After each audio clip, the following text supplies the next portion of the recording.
Hey, what's up, people? How you doing? It's me, Ben Herrera, coming at you, going live again. And I thought I'd hang out with you guys, with everybody again today. Not fully set up. I gotta set up my light right now. Um, Anyways, hope all y'all are having a great start to your week and ready for July, as if June wasn't hot enough. It's crazy hot over here right now, and I don't have any air conditioning. Just a big fan, but the fan's nice. Anyways, former Ben Herrera, former Marvel, DC, Image comic book artist, and but currently, um, the artist on Scribe Comics, Heavy Atomo. We have some pages to show for that. I could show some more tonight again. If you haven't checked them out enough, I love showing those things. It's a fun project. I love working on it, and yeah, hopefully when it comes out, you guys will be able to think the same way. Love it. It just has everything I love to. Many things that I love to. I'm a huge fan of. I love to draw and work on giant robots and kaiju monsters and fighting and battles and. Yeah, so a bunch of great stuff. So I've been working on that book with Scribe Comics and Rosario, and great friend, and we've a lot of great ideas too. Keep telling him this. I love this stuff. But anyway, and then also on my own book, Triple Threat, which is hopefully it's be out soon. I'm still trying to sort out when, but yeah, it's my exciting superhero action adventure. About three superpowered teenagers that were created by this really bad villain who wants to, create them as weapons to use for world domination. I'm going for the big thing. It's got to be got to go big. They end up turning on, don't like him or what he's doing, and end up becoming, his own weapon gets turned against him. So yeah. Let's talk more about that tonight. I wanted to work. What else was going on? Oh, recently, it was really exciting. We got to be, Scribe and I were able to be on Katie Did's morning show. And that was like, morning for them, afternoon for me. But that was really fun. It was awesome being on there. So thankful that she brought us on to talk about Heavy Atomo and some other stuff. And yeah, it was so fun being on there, and I think she's like a great at like hosting and interviewing and all that kind of stuff. I had a great time being on there, and yeah, whenever I can get on there again, it'll be fun. So we did that. That was like yesterday. Yeah, a lot of stuff going on. What else is going on recently? Some stuff recently. And then with Heavy Atomo, we don't know when that's going to come out yet. Scribe is like working on setting up, getting approved on Indiegogo and Kickstarter and stuff. So once he knows the date, you will know the date. But tonight, well, let me see. There was what's up? What's up, Cole King? I'm digging your handle on here, Cole King. It just sounds so powerful. What's up? Hey, glad. Thanks for stopping by. Thanks. I'm glad you think so. That it sounds awesome. I do too. But yeah, man. Thanks for stopping by. Anybody that wants to stop by, please do. As I mentioned yesterday, I'm like, I totally love it because I comic book artists, they work mostly by themselves, which is great. I love being by myself, working on stuff on these. I love drawing, I love creating, but it's definitely can get old being by yourself all the time. So when you guys come by, this is a great opportunity for me to hang out with you guys and chit chat and find out what you guys are doing, and you talk about what you guys like about comic books and your opinions about things and all that fun stuff. What you guys do, what you guys enjoy. So yeah, anybody's welcome to stop on. Just let me know. Maybe interview you. So anyways, yeah, thanks for stopping by. Cole. Thanks. I'm glad you like the name. Glad you like the name. Okay, what am I getting into? Yeah, I wanted to start working on. Let me add this to the stage here.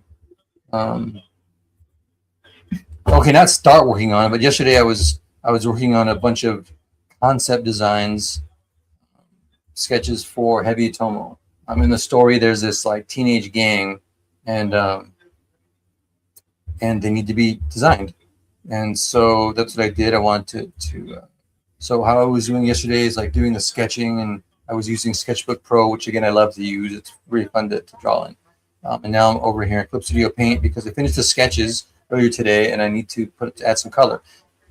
When I do colors for concept sketches, what I do is I'll give, if it's one character, I'll usually give like 3 different like quickly sketched full color ideas for my client to pick from, and they'll be preferably each one will be very different from the other, so they have 3 different totally different ones to pick from. And I'll add quick color sketching, quick color, so they can do that, and then they'll get, and then for them to check out and then give me any feedback. Pick one, or a little bit of features from all of them, or whatever. So then that's the next direction. So we can go to step 2 for along the path to completing the concept design. So that's step 1, to do different sketches, and then for the client to pick one direction to head in. Step 2 is refining that, and then step 3 will be the final approved concept sketch, and then I'll do a full color character sheet. So right now, though, just to start, I need to put add some colors to these, so I can send them off to a scribe for him to check them out and pick a few. He's got to pick 4, so it's going to be 4 teenagers that are in the game. I don't know why it's just 4, but it's 4. Okay.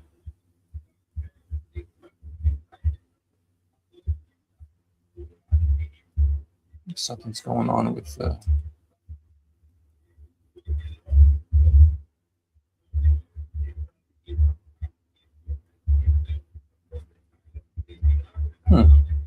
saying like it's on another it's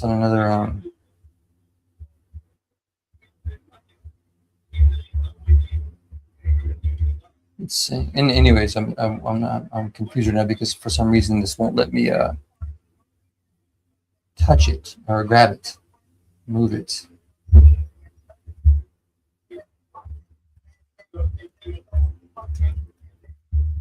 Let me close and reopen the file.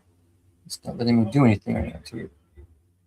Well, and that's my sketch I'm going to work on tonight too, of Violet, my character from one of the villains from Triple Threat.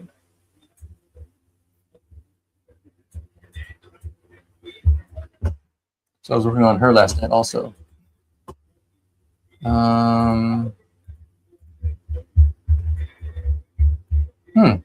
It's not letting me work on the grab the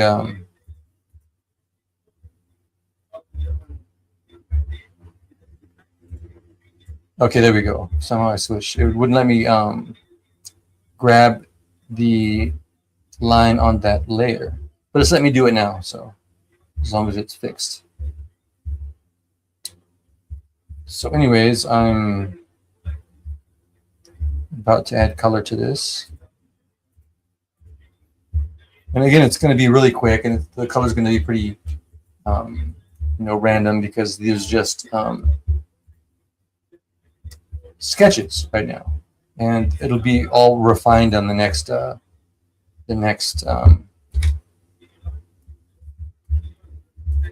step. And right now what I'm doing is I'm closing up any holes, because right now I use the selection tool, and there's some holes in the line work which I don't need to close them, but they just make it a lot easier for me to color it. Just a color fill. I don't know if other colors color the way I color, but I learned a totally different way. So I do like my own weird way of coloring, but that's how I like to do it. I do a selection of the exterior, and then do a fill, a color fill. So then I can start, grabbing all the, and then from there I'll grab each individual section of the drawing to color it. Anyways, but you'll check it out when I start. Yeah, so there's some holes inside the sketches, so I got to close up.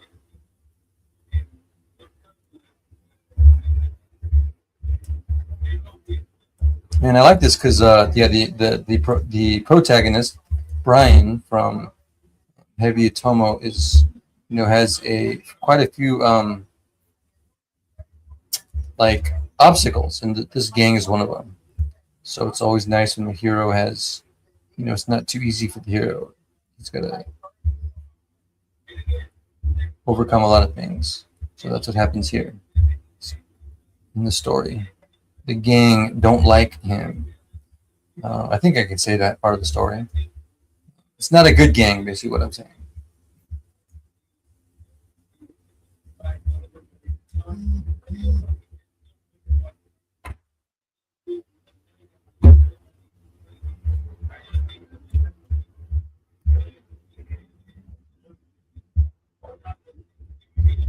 And all these are pretty uniform sketches because that's one of the things I like about Sketchbook Pro.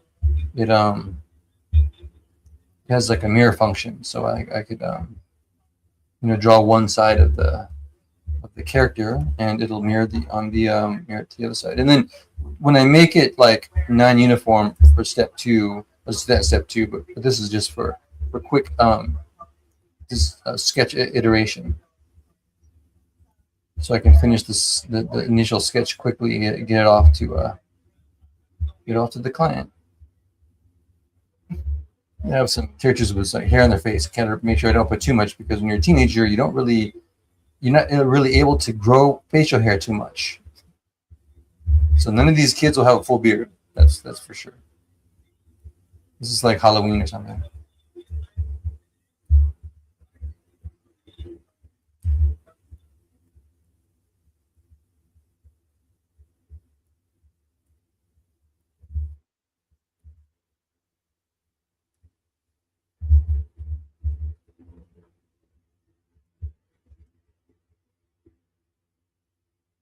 I don't want to noodle too much because again, these are just sketches, and I can kind of waste a lot of time in noodling. So just want to get this stuff off quickly.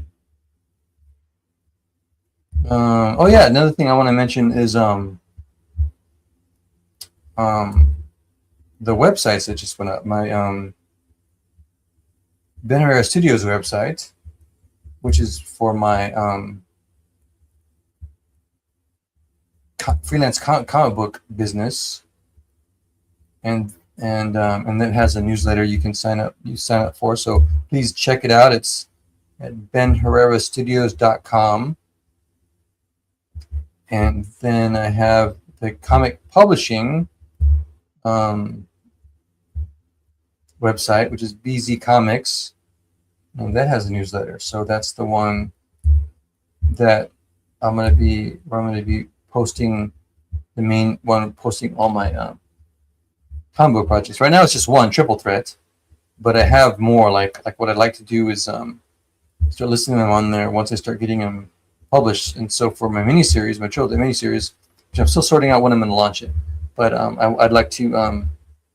It's going to be like a 36 pages plus a cover, and it's going to have variant covers too. Like David Williams said he would do a variant cover for me for that one. I hope you all know. You probably know David. He's one of my favorite artists, and yeah, he's going to do a variant cover. But anyway, what am I saying here? I need to sort out when I'm going to put that out. But so included in variant covers for the reward tiers, I'd like to have a 10-page backup story, maybe like 9 pages plus an extra like pinup cover / cover type thing, of in each issue of my miniseries. I think it's going to be a 5-issue miniseries. So in the back, behind the main triple hit story, have like each issue will have a completely different 10-page or 9-page plus the cover preview of one of the other projects that I have. And maybe for all the people that get the book, back the book, I can do like a what do you call it, poll to see which backup story you guys like the most, so I can do that one for the next crowdfunding. I mean, of course, if Triple Threat does really well, maybe I'll be tempted to like do another miniseries of that. But I just have like a few other projects that I really love that I would like to do after Triple Threat. Or who knows? Maybe if the book does well, I can continue Triple Threat and get another writer or something like that to do the next series. On top of another Triple Threat miniseries. I don't know. There's a lot of but anyways, that's my idea. And first priority is Triple Threat, of course. But yeah, I was thinking that'd be a great venue to introduce my other projects.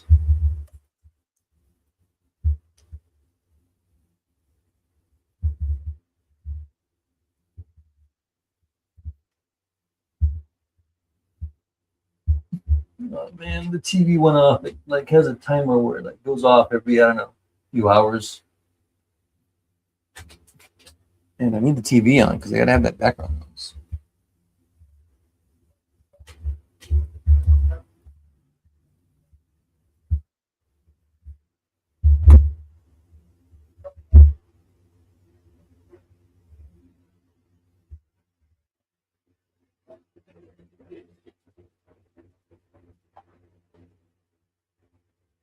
With psoriatic arthritis, stiff swelling joints was often Putting on little tunes here on my mobile.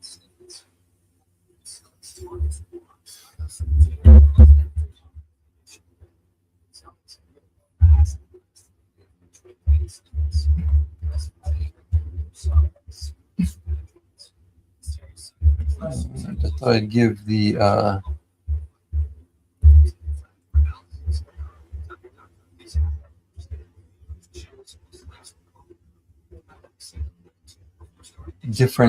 a bunch of different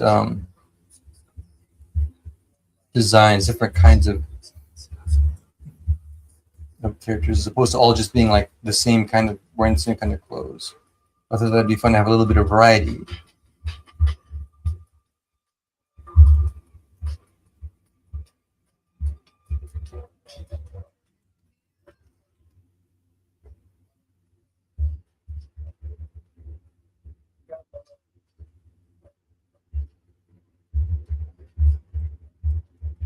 Okay. I think all the holes are closed up, so I can go ahead and start on the colors, adding the colors.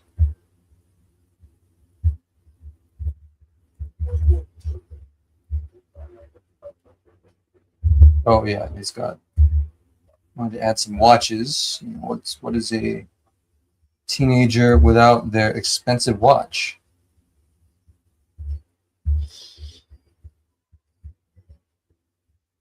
Gotta be Stalin.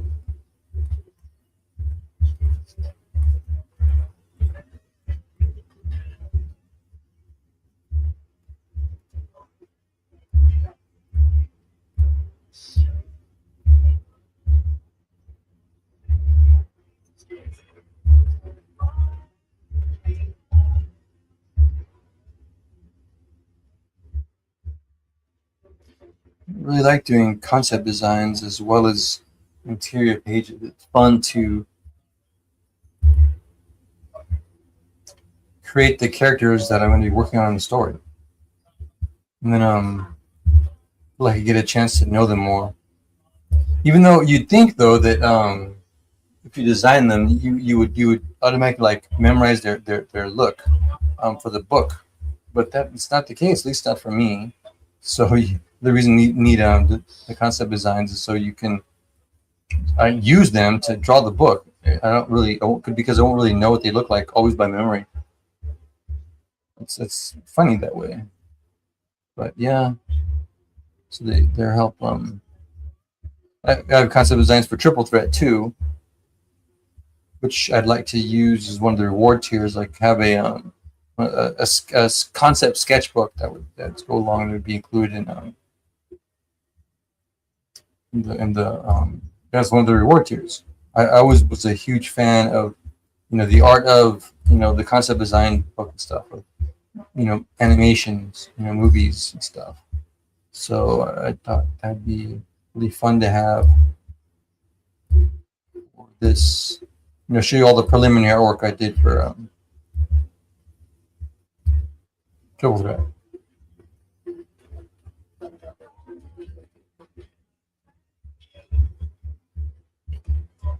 Okay, I think it's ready.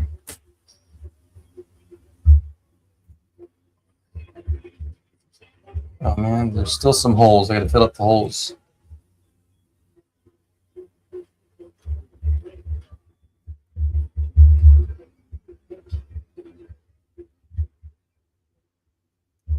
There's holes in the story. Here we go.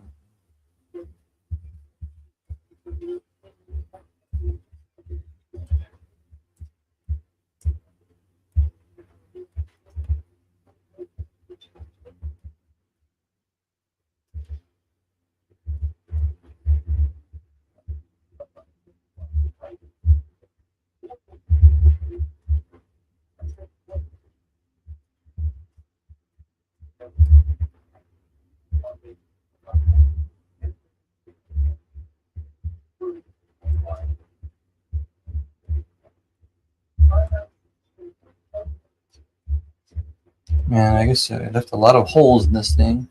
Normally, I like to clean up the holes when I'm doing the sketches, but sometimes I draw them so fast that I do not do that.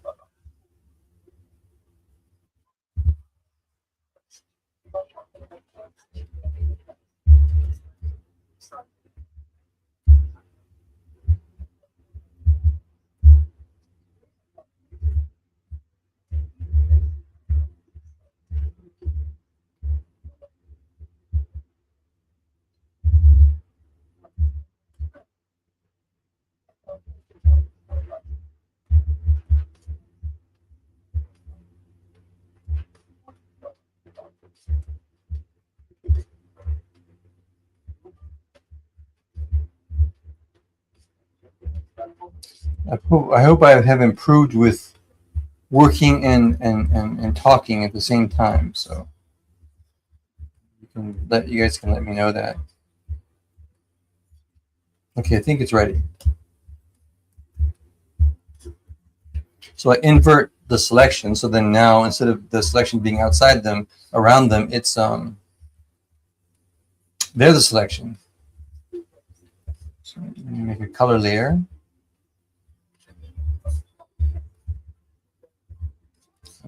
I got some like teenager gang reference.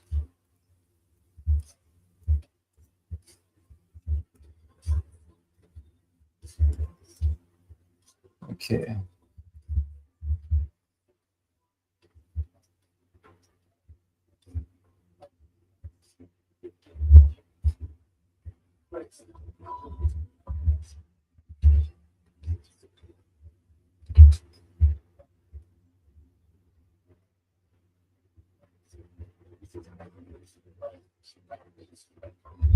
I'm picking to start off with a Dickies color. This will go on some of the pants. I really wanted to have that kind of thing in here because gotta love the Dickies, man, for the tough for tough clothing.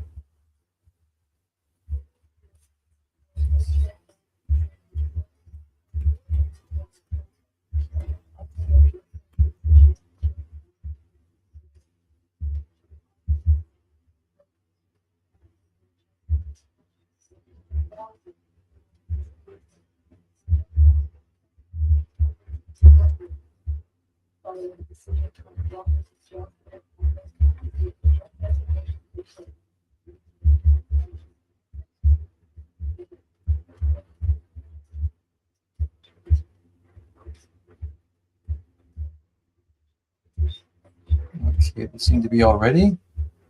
I'll just go in and start selecting areas to color. I wanted this dude to be wearing, yeah, I think light gray.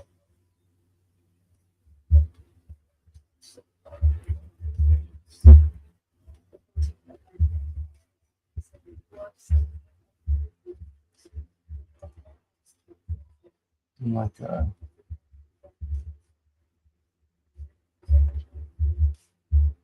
it's got, the basic black leather motorcycle jacket.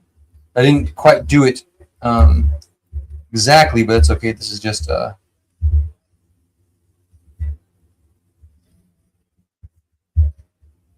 sketch.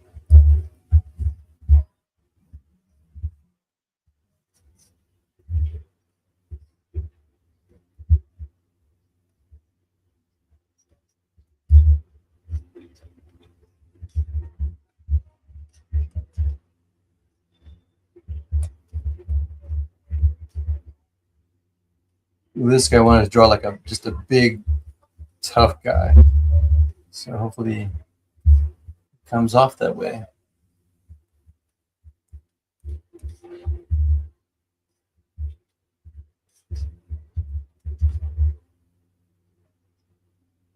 With a hoodie underneath, yeah.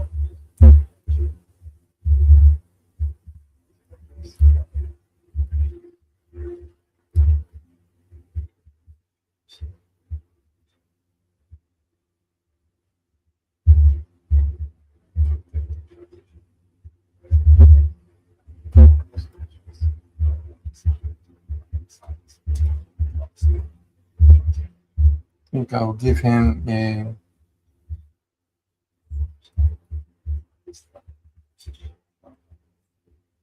dark gray, like jacket kind of thing.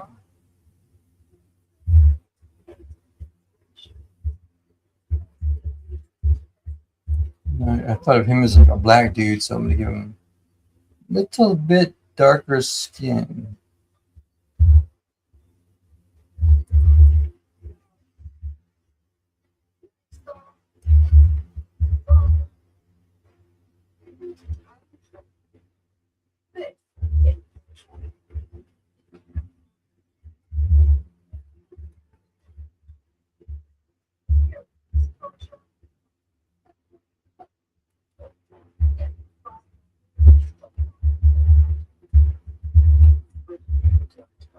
Regular old blue jeans.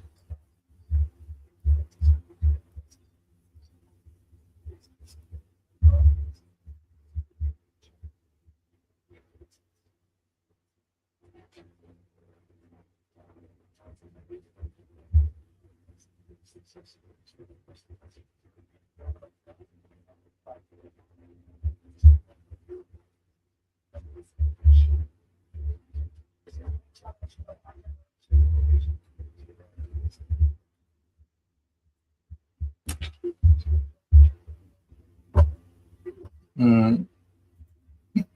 Remember to check the comments sometimes. So if I don't do it quick enough, I apologize. I'm still getting used to the live stream. There and now Vitze. I think that's how you pronounce it. Sorry if I say it wrong. Is it open panel? What do you mean by open panel?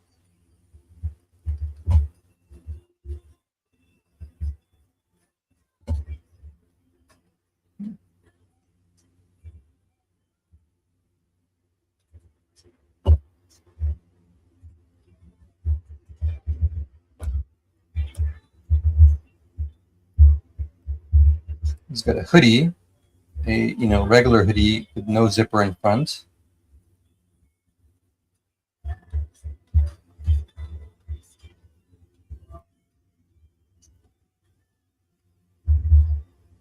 What color hoodie should I give him?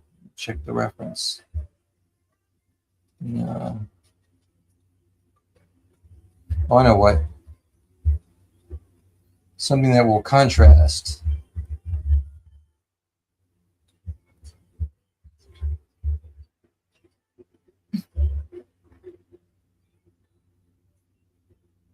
Oh yeah. Hold on.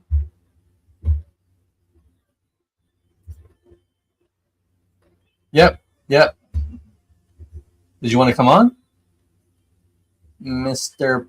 Bear and sorry, Anavice? Anavice? Am I saying it correctly?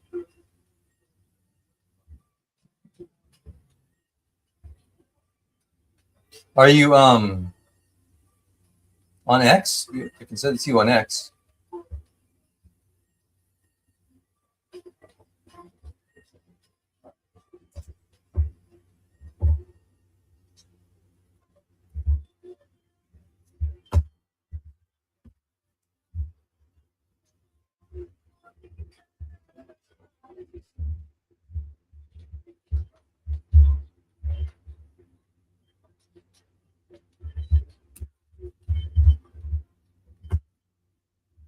Yeah, that's a good idea. Posting in comments. I don't know how you remove it. Oops.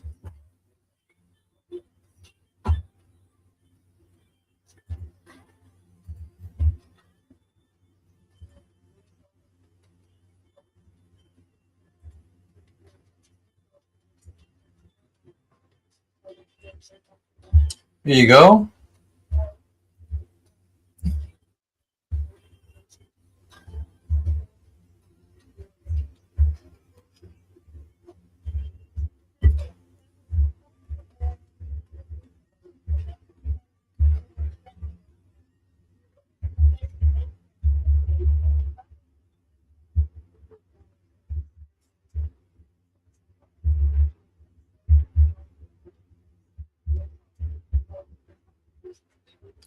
We found a guest.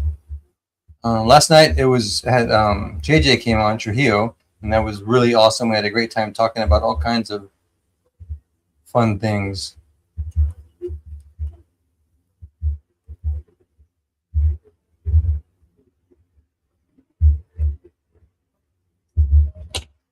All right, there you are. Add you to. Hey, hello. Hey, what's up? Oh, I'm good. How's my audio, by the way? Is all right? Yeah. You're what? I can hear you. Let me. You know what? Let me put in my earphones. Oh yeah, no That'll be- worries. Hear you a little bit better. Can you hear me? Yeah, you're coming through perfectly. Ah.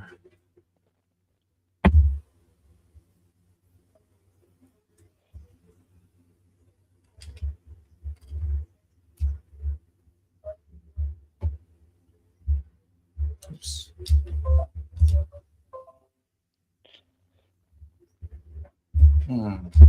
Just still putting your headphones in, yeah. Yeah, it's not like I had this trouble last night. For some reason, it wouldn't recognize the Are they wired plug. headphones or wireless? These ones have a plug. Not wireless. Huh. This one's.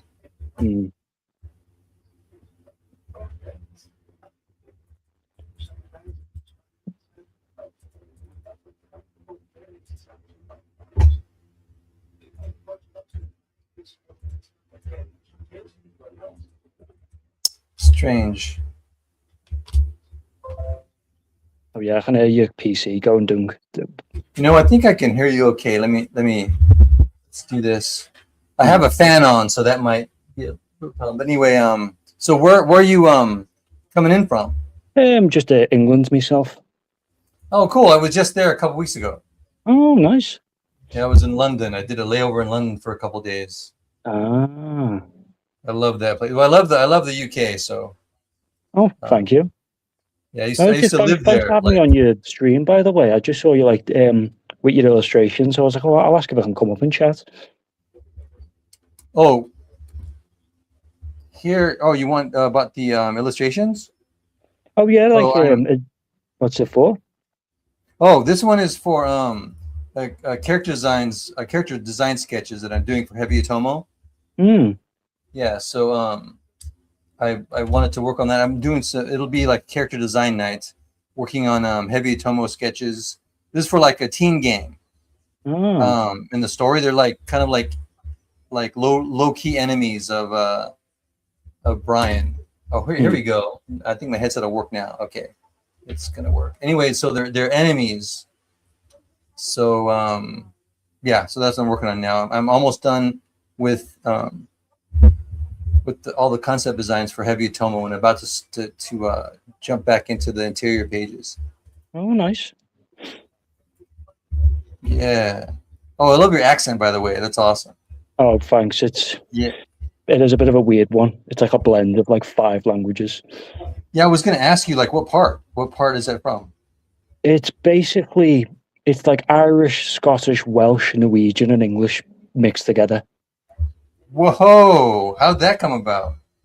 So where I live, it's been like this historic port city. So obviously over time, melting pot, and we end up with this accent.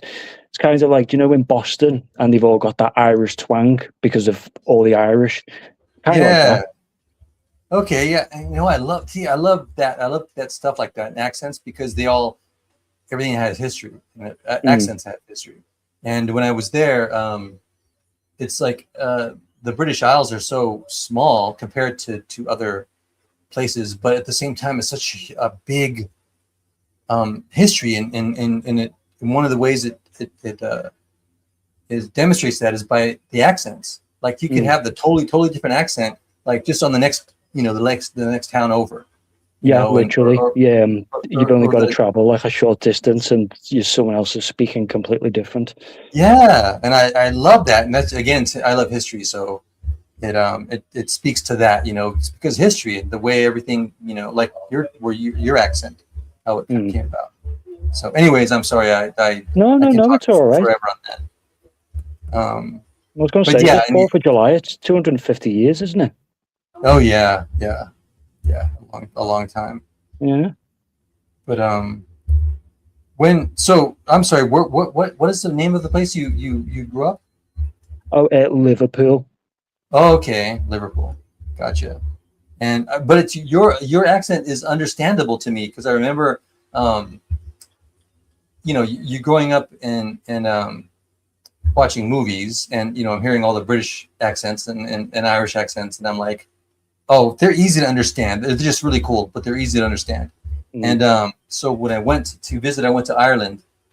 I lived there for a little while, and I had to buy a new suitcase, because mine got anyways, one of them got messed up, so I had to replace. So I went to the store to buy it. I took it to the cashier and put it up on the desk, and I said, hey, I always said, hey, how are you today? And then everything he said after that, I could understand nothing. Like, I felt so embarrassed, man, because I'm like, and I didn't want to say, what did you say? And I didn't, or ask him any questions, because I didn't want to be rude. So I just kind of smiled at him, but I was just shocked, because I'm like, I couldn't understand what he was saying, and he was just speaking it was just a really thick Irish accent. I didn't ever think it would happen. And then the next one was, I met these French students that were there for school, and we all went out to the pub one night. And one of the French students had a boyfriend from Liverpool, and so I was excited to meet him, because I'm like, oh wait, great, and all the French students, could speak English really pretty well. So I'm thinking, it'll be another great guy to meet, I'll get to talk to him and ask questions. So she introduces us, and this right when he started talking, I couldn't understand nothing he said, and I felt so stupid. But yeah, he was from Liverpool, so I guess he just said it was a different thick accent or something. Oh yeah, you don't get me wrong. You're not stupid because you didn't understand it. You will just get varying degrees of how strong an accent is, because there are people in Liverpool with a stronger accent than mine, and for some reason, we talk very fast. So you will come across people. It's like, you're like, lads, do you want to go shop? Yeah, that's like you can't get it. Yeah, okay, that's how it is, and that's how it was when he spoke. So thank you for that. I just felt really bad, because I really thought, like, hey, I speak English too, but I can't understand him. So yeah, it was my first time with realizing that no, like all accents are created equal. Mm. But it was America's still a bit easier because even though America's got distinct accent, a lot of it does like blend in really easily, so it's not too bad. yeah, that's what I hear because traveling over here in Europe, I met a bunch of people that watch most of the English. They love watching British and American movies, Mm. and a lot of them said that they like English accents, but they prefer when they watch movies and stuff American accents because it's just a lot simpler to understand. Mm. And to me, it didn't make that much sense because I'm a native speaker. They weren't natively, so it didn't make that much difference in movies. But to them, I guess it did. And I hadn't thought about it that way either. But yeah, I guess everybody has a different way of their ear hearing. And these are like friends from Germany and stuff. That English wasn't the first language. Mm. But so what? I guess you're a huge comic book fan, and if you're on this channel right now. Yeah, I do have like a soft spot for quite a few comics, but I'm a bit weird. Like I like a lot of like the video game comics where it's attached to a series, and I do like a bit of Marvel and DC, but my main one's like Judge Dredd. Oh, okay, gotcha. I haven't. We don't get too much a lot of that over here because obviously in the States obviously. Mm. So I didn't grow up with that. Like, of course, all my stuff was like, superhero stuff, Marvel and DC kind of thing. Yeah. Are they that big in the UK? Like, as much as like the British comic book properties? Well, it is like I wouldn't say it's like as big as the US, like, but we do have a sizable amount. It's just a case of like with the Judge Dredd, it's more popular here because it's British based. But yeah, we've still got like a big support chain when it comes to like comics and stuff. And because I thought, yeah, because I hardly know any of the British stuff. I mean, I've heard of some of them like Judge Dredd and Mr. Miracle. Yeah, I'm saying Mr. Miracle. But that's kind of about it. I obviously we didn't get a lot of British comic books when I was a kid. Yeah, I mean, there's not really like a lot of like British-based ones that are like really popular. It's just like Judge Dredd was the big breakaway one, and I think the only other one is it's like an old one from the '60s, but I forget the name of it. But apart from that, I can't really name them. It's mostly just the American stuff. That's the big headliner stuff. Yeah, that's how it was. Well, I guess most places, kind of like American movies, they're kind of everywhere. But I don't know. It was really great coming over here, and I was a huge fan of the ones that I did see a lot at the conventions were a lot of French books. So that's what really I from European standpoint that I knew more of. And I didn't even know a lot of them, but it was just because of a lot of them when I picked them up at the conventions were like in French, so I didn't understand. But I loved the artwork on a lot of them. Like one of them was like the artist Bengal. He was doing like some big giant kind of robot mecha kind of French book. Oh, I think I know the one. And dang, I forgot. That was amazing. That was the first time I saw his stuff. But it's definitely a big style difference, like British comics compared to American comics, and French comics are they're mostly graphic novels compared to American books, even the way they're distributed and stuff. And so I thought that was really fascinating. I'm a big what do you call it, fan of like different cultural things like that. And it makes it. That's why I'm in Europe right now. I've been living in Europe because of all the different really cool differences and how the country's different and they're different likes, the different like the whole different culture, how it shapes like what kind of comic books they print and the stories that they write, the way they draw. Like when I finally came to Europe, I finally realized why they draw cities and stuff like that, because they're just drawing European cities. I mean, I know that's like an obvious thing, I suppose. They're going to draw what's around them. But I had never been here before, so I didn't know cities were Where are you built now in Europe? What? Pardon me? Where are you now in Europe? Oh, right now I'm in Serbia. Oh, Serbia. Really? Yeah. Wow. So have you ever been? I do. I would like to go. Yeah, I'd like to go, but no, never been. Have you? What countries have you been in Europe? To be honest with you, I've the only country I've ever been to was Spain. But apart from that, like I haven't really travelled or anything. Just time and money. I don't have them. But there's a few places I would like to go.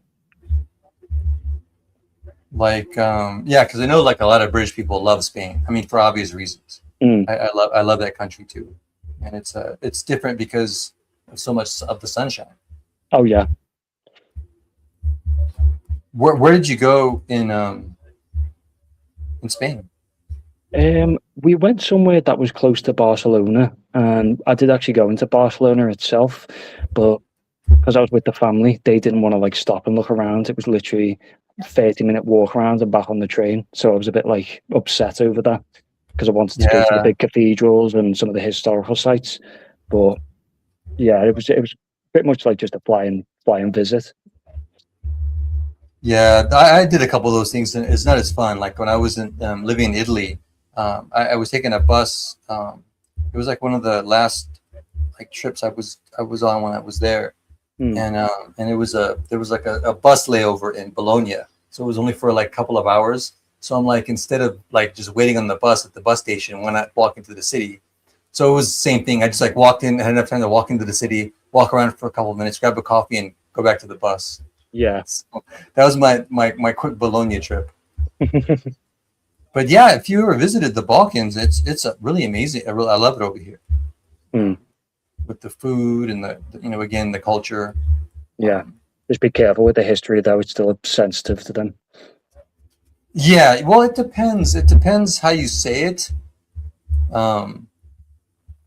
So. Oh yeah, like basically, don't go up to a Serb and say like something about Kosovo. You'll be fine. Yeah. I mean, if you ask questions about it, that kind of thing, they're fine. But as long as you don't say like they deserve Kosovo, you shouldn't have any of that kind of stuff. They're not. Yeah. They wouldn't like that. But yeah, like we're just talking about that with a bunch of my friends. Monday. Yeah, yesterday was. Anyways, yeah, we get together like a couple times a week and talk politics, and so and it's definitely Kosovo was one of the topics because it's so close to where I am right now. It's only like a little ways to the east of me. I haven't been there yet, and I'm still learning about the whole situation. But yeah, there's like a ton of history out here. Just right up the road is the birthplace of Constantine, the Roman emperor. Oh yeah. But I mean, you're used to that. I mean, England's got a ton of awesome history. I mean, that's one of the reasons I was there. I used to live in Cheltenham. Oh, Cheltenham. Oh, yeah. Nice. Yeah, so I love being in the UK, learning about all the history and stuff. Depends where you go, because obviously if you go into the countryside, you can find like medieval stuff. But in the bigger cities, it's more like, your Victorian stuff, like 1900. Oh, yeah, that's right. You're right. Yeah, it would be in the big cities. And what did I think, unfortunately, that's where I mostly went, like to the cities. I wished I would have went to the more countryside areas. But I went to, of course, London, Cheltenham, Bath. I went to Bath. Oh, Bath. Yeah, Bath's nice. Yeah, it was really cool. It was great seeing all the Roman stuff. Well, all of it, the Victorian stuff, and I went to that big crescent area with those crescent in the grass with the big, I don't know, I guess their homes. That it was just really cool the way they were all set up. But yeah, a lot of in the cities are a lot of. I got to return there and get to the more countryside next time. Yeah, I mean, there's not like a lot. You've got to like really look up the specific places, like like Stonehenge or I think it's Devon Castle. But Yeah, yeah, I would love to do that because I was gonna try to do Stonehenge before, but I didn't have a car, and it yeah, wasn't because enough time to it's like. out the way. Yeah. Yeah, yeah, but and then I would love to visit Canterbury and Cornwall, and oh man, I could name it off also for Mm. that too. So many places. I need to live there again sometime. So what do you do for work? Just like standard job working in the supermarket. Um, I did save up money at one point to like travel, but then my plans went out the window. Yeah, it's difficult to travel. I mean, like I hadn't traveled and not anywhere near being close here until I moved here in Mm. 2016. And even to do that, because it was too difficult to afford. Mm. And so it was the same reason. The only reason I was able to really afford it is to just sell everything and move. So Yeah, I didn't have to have like a place, to pay for over there, and just just move everything here. yeah. So yeah, it's it Depends where you was. live in Europe as well, because some countries are cheaper than others. Yeah, yeah, that's true. Well, and over here in the Balkans, it's like comparatively, it's very the cost of living is a lot lower than Western Europe. Yeah. Oh, there was reminds me of a joke. There was a guy who said on I think it was Facebook, he said, how much like alcohol can I bring with me to Serbia? And someone commented, why bring sand to the beach? Yeah, they just bring a lot, not just some. They oh yeah, they love the beaches over here and their alcohol. Have Mm. you ever had rakia? I have, yeah. Really, really nice. Oh yeah, it's awesome and it's pretty powerful. I Mm. mean, well, so is whiskey, um, but sometimes they also have a lot of homegrown, homemade raki out here that gets up to like 55 proof. Yeah. Um, so Also, do you like to it's make something called vodka? I think it's called vodka pies. oh that I didn't hear of that. I haven't tried that yet. What's that Yeah. exactly? I think it's just like, from what I've heard, it's like a empty filled pastry that has just been like soaked and cooked with vodka. So it'll get you to like, it's not like full of vodka, but it's because it's cooked with it. You will get some of it. Oh yeah, yeah, yeah, definitely. And vodka is a pretty powerful drink. Mm. Uh, that's also over here too, but it's more of a Russian thing. But yeah, the Serbians love their rakia or vinyak. Vinyak Yeah. is good as well.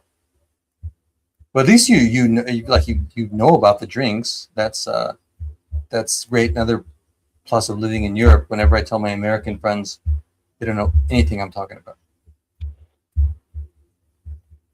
I'm sorry. What is your name? Instead of just the, or is that your name on your tag here on Oh, yeah. Well, you were trying to say it before. You can just say bear. The full name is Bear? like Baranovic, but yeah, you can just say bear. But I was, oh yeah. I'm sorry if I butchered it, but okay. No, don't worry. I wasn't expecting you to like nail it. You know what I mean? It is a mouthful. It sounds like, is it? Do you have some like Polish history or something?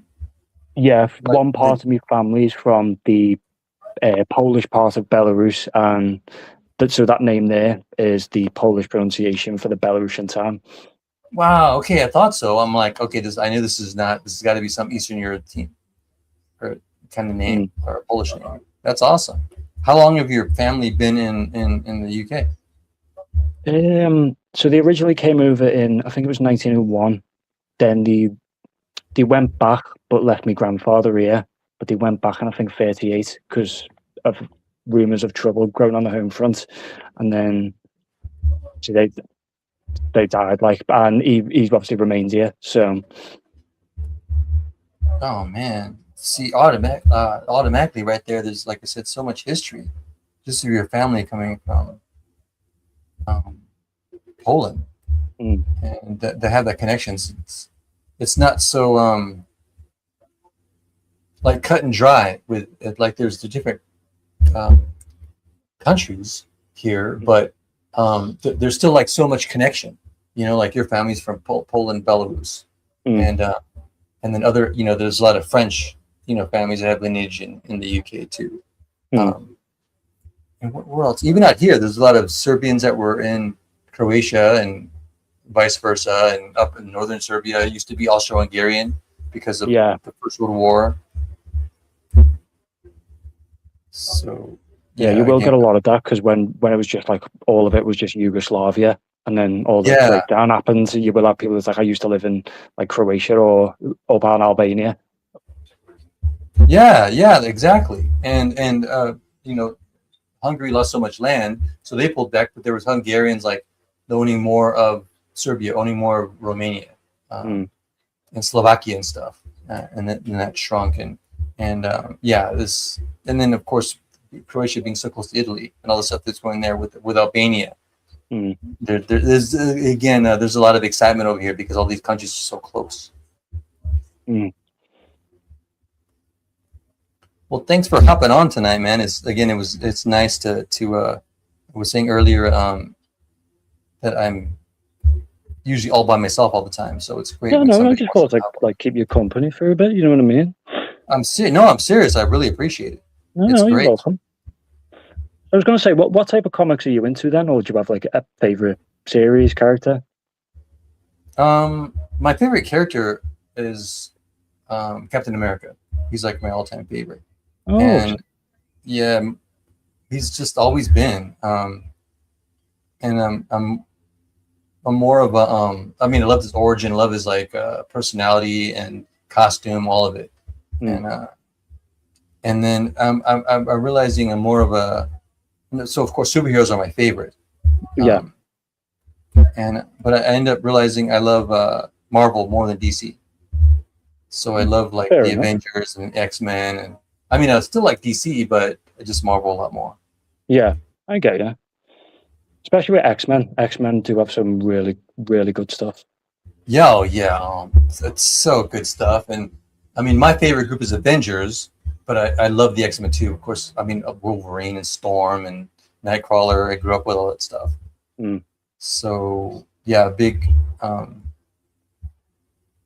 just a big Marvel fan. I really felt that they were, I mean, superheroes and stuff is all fantasy, but it's nice when it's some of it's a little bit grounded in reality. Because when I was a kid, you know, you used to love to play and pretend and stuff, and so it was nice in the back of your head.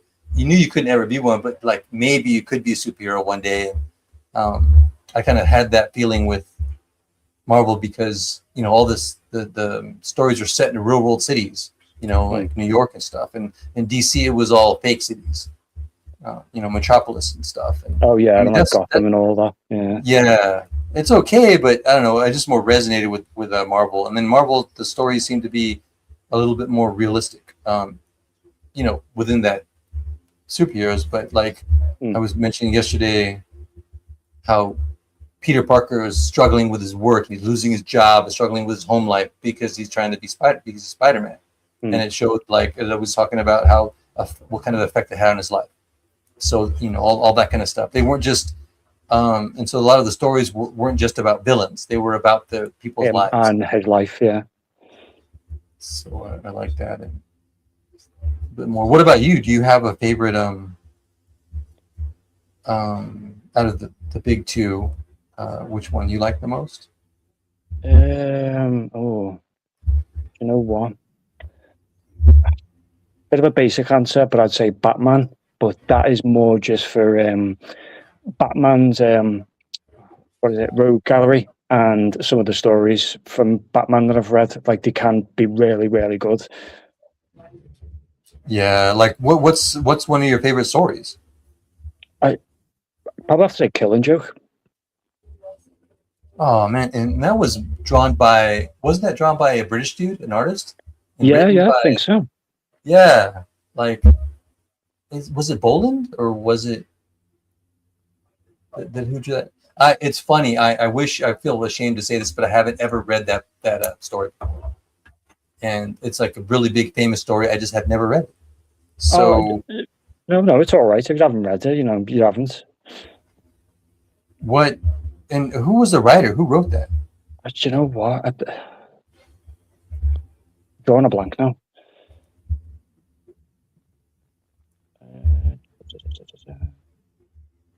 I can't even remember. Oh, that's okay. I'm one of them. It's, I can remember every page of a book, but you'd ask me like who wrote it, I'd be like, no. I always I don't really remember the writers a lot, but because I'm an artist, I usually remember the artists. That's like how I said. I was like, oh, Brian Boland probably do that, right? Because I did remember that, and even though I didn't read it. Yeah, you're right. I mean, Batman had a bunch of great stories, man, and an amazing rogues gallery. I mean, like I do have to say, he's definitely has a unique rogues gallery with all of his villains that he's always fighting with. I think what makes it really good though is that not every villain is just a villain. Like there are like some redeemable villains or villains that we actually relate to, like Mr. Freeze and Two-Face. Oh yeah, you're right. And like Mr. Freeze, this whole thing like with his wife and stuff like that, trying to save her, and even with Joker, he wasn't just a one-dimensional character, and there was a reason why Batman kind of kept him around instead of like fully just getting rid of him. Yeah. Yeah. I like there's I can't remember which it's from, but there's an explanation where someone asked Batman, like, well, why don't you just like kill people? If you killed these criminals, you'd save a lot of lives. And it's like, well, here's the thing: if it did kill them, I wouldn't stop killing them, and that's what I'm afraid of. And it's like that's actually like a really good arc for Batman. Oh, that's a really cool answer. Which was that in? Which story was that in? Do you remember? Or? I think it was in a Red Hood, where where Robin becomes the Red Hood. Yeah, man, I gotta pick that up. That's a really cool answer. I see. I love stuff like that too. When they take characters and really think about how they want to portray them and the answers that they give. Because that kind of stuff is what I'm talking about. Like kind of grounded in real life. When you have things inject stuff like that, it just makes the story a lot more. Like fun to read. It's why I like the Punisher as well. He's a good Marvel one. Yeah, he is. I wouldn't like draw the book because he's very gory, like a lot of the stuff. But I do like him because he has that reason. He's like so committed to it, and then why? Because he killed his family. Yeah. And did you ever see the Daredevil TV show? Yeah. Do you remember the bit where him and the Punisher and Daredevil are arguing on the roof? And yes. It's such a great scene because it's like, oh, I believe in you, these people can be redeemed. And it's like, well, what happened if you believe in that, but the guy gets out and does it again? What are you going to do? And that was just like a really good argument scene. And it's like you can see both sides. Yeah, that was really nice too, because then it wasn't totally like made Daredevil think more. It wasn't like in just one big echo chamber. Yeah. And it was enough of an argument that caused the Punisher to do what he was doing. And then on the other side, why Daredevil was doing what he was doing, the way he was doing it. Yeah, you're right. That was it was nice when they were able to actually like talk like that. And he made a big difference in his life because he ended up being allies for a while. Yeah. Do you have any other favorite characters? I like Spawn. Oh, really? Oh, it's almost a similar conversation we had last night. We brought up Spawn too. What do you like about Spawn? Firstly, like just the character design, but secondly, just like how broken he is as a character. Like you do feel really bad for him. Oh yeah, that part. Yeah, that it is. It's pretty emotional right out the gate, man. Especially when he keeps trying to like revisit his wife. Yeah, and she's just terrified. And then later on, he says, "I can't even like end myself."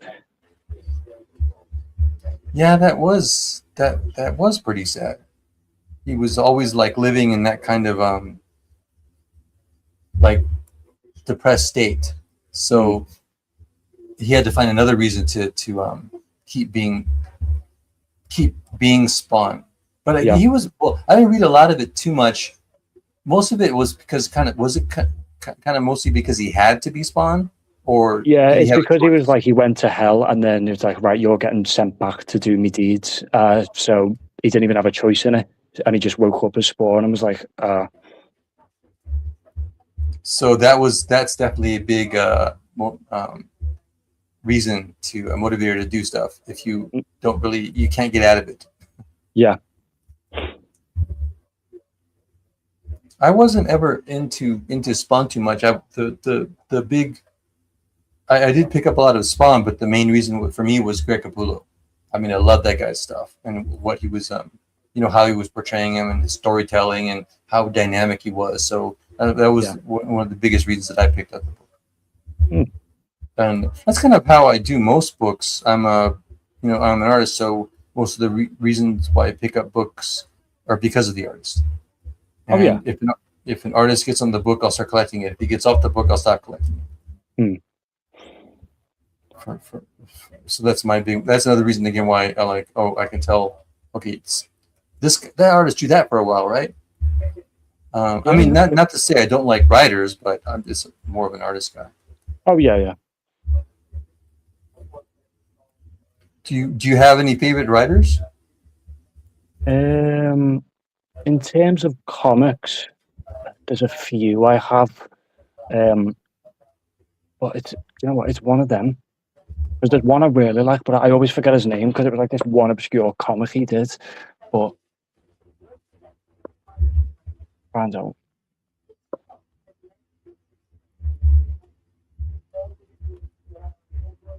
Oh, why isn't it loading?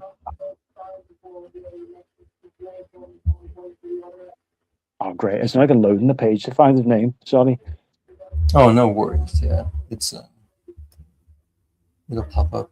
We both had a little bit of technical issues tonight. Oh, right. Yeah, as I said though, it's like I'm weird with my comics. I like the like offshoot stuff mostly, just to see what some of the obscure stuff is. But I like a lot of the video game type comics because there is some real gems hidden away. Oh, heck yeah! But I love stuff like this. I mean, everybody have, even if people like the same stuff, like you and I both love comic books, but we have different likes even with that. And so some of it'll be the same. A lot of it won't. But I love hearing about like why you like the kind of comic books you like, because you have all your reasons and they're really fun for you. And like, especially like obscure ones for stuff I won't even listen to. Maybe I'll get introduced to something that I didn't know about. I worked on a video game comic book that miniseries that was based on a video game. Oh, do you know which one? Yeah, it was Obey Me. It was Obey Me. it was produced by Blowfish Studios. Oh, Yeah, and so it was. I don't know if you heard of that game before. I've heard of the name. Yeah, so let me see if I can pull up one of the covers. It was a few years ago. It was published by Dynamite. So we Obey Me or Blowfish Studios, what do you call it? Commissioned me to work on the book, and then when you guys started working on it, then they showed Dynamite. They wanted to get a publisher after that, and so they were the ones that they were able to get to publish it.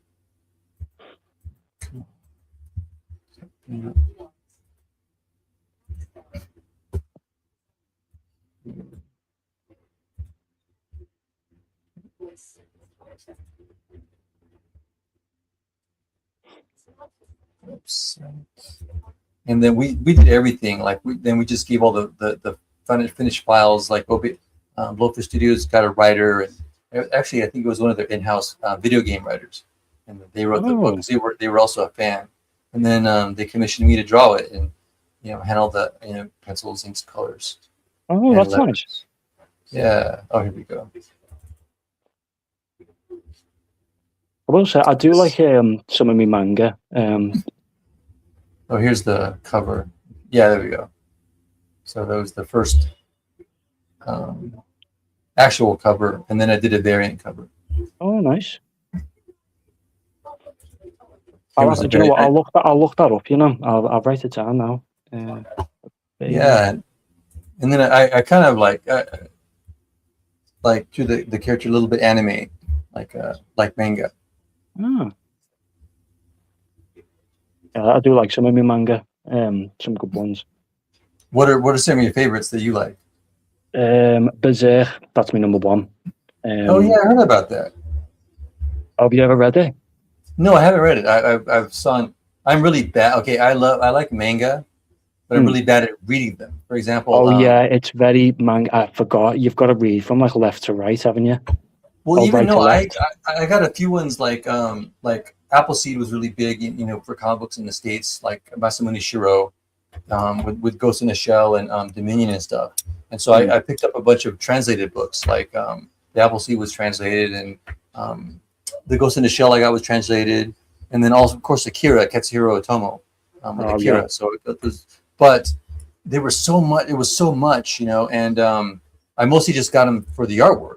And so Hmm. I checked them out so many times, but I have yet to like finish reading them. Like I think I've only read like the first issue of the Appleseed, fourth volume of the Appleseed books, and then like all the other issues. I have like a big thick trade paperback. I haven't read the rest of it, but I love the artwork so much.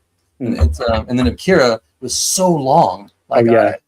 and so I just didn't even try. I just like picked the books, collected all of them, and just had fun checking out the artwork. Hmm. What is Berserk's kind Berserk? of the same. It's like 15 volumes of like these very, very big books, and it's still Oh going on. man, see, I'm impressed by that. I mean, I would love to do something like that, but that's so much work. Mm. And Like like my the guy who wrote it, like he wrote it like over like a lot of years, so it does take a lot of time. shoot, and I don't know if I'd ever want to do something like that because it seems so awesome that like somebody did Akira. There was so many volumes of it, so he was doing it for years and years and years, and which is awesome for the fans. But I don't know if I would actually want to or have work on one project like that to hold my interest long enough. Yeah. So, but it's impressive, like they worked on that one property for so long. Mm. For example, like I have Triple Threat, but I'd like to do like a backup story in each of the 5 issues of the miniseries. But it's a different story because I love to do one 5-issue miniseries of Triple Threat and then move on to the next project that I like. Because I just have so many that I would love to work on. Yeah, I get you. And it's one of them as well. If you work on a project for so long, if like you don't have like a long-term plan of like what the baseline's going to be, or you run out of enthusiasm, or get writer's block, it's like, where'd you go from there? Yeah, exactly. So it's so many factors in it. I mean, maybe you would come up with new stuff if you stay on longer or something. I don't know, but also the other ideas that I have are so fun also. So I want to jump on them as well. But again, I do admire when an artist does, or a writer or creative team does stay on for so long. It's pretty impressive. Hmm. What is Berserker about? Oh, it's best way I can explain it is like imagine medieval high fantasy, and then all of a sudden like demons appear, and the only one stopping them is a guy with one arm, one eye, and a massive sword. Whoa. Okay, that whole premise sounds pretty cool. I got to check that out. I've heard of it, but I haven't ever read it before. Well, again, I haven't read hardly any manga. Oh, don't blame you. Manga is hard to read as well because it's like right to left and the panels are reversed. Yeah, and then when they have to translate it, they gotta like swap. They gotta like mirror it. Yeah. But I'm sure since you like manga, they must print a lot of it translated in England and the UK, right? Yeah. At the moment, you can get the collection so far, but it's like split up into I think 15 volumes, and each book I think is like 35, £40. So times that by Yeah, 15, you're talking about 600. Yeah, they're expensive, man. I forget about that. They like manga's a lot of money, especially when you get the collected volumes. Like that's Yeah, because how the good thing about comics is that you can get like the anthology series on certain characters or timelines for relatively cheap. yeah. It's different than manga, which is funny though because it's cheaper, but yet manga seems to be doing like so much better than comic books, like American comic books. It's impressive. I Like I think wonder that's why they're down doing. to it's because a lot more people are interested in the movies rather than the actual comics. So that's why it's like seeing a bit of a dip in that side. Whereas when it comes to Japanese anime and manga, um, a lot more people buy the manga and then watch the series alongside it. Oh, so that's how they do it. I because I was wondering why um, the manga seemed to be doing so much better than American comic books, and maybe that's a big thing about it.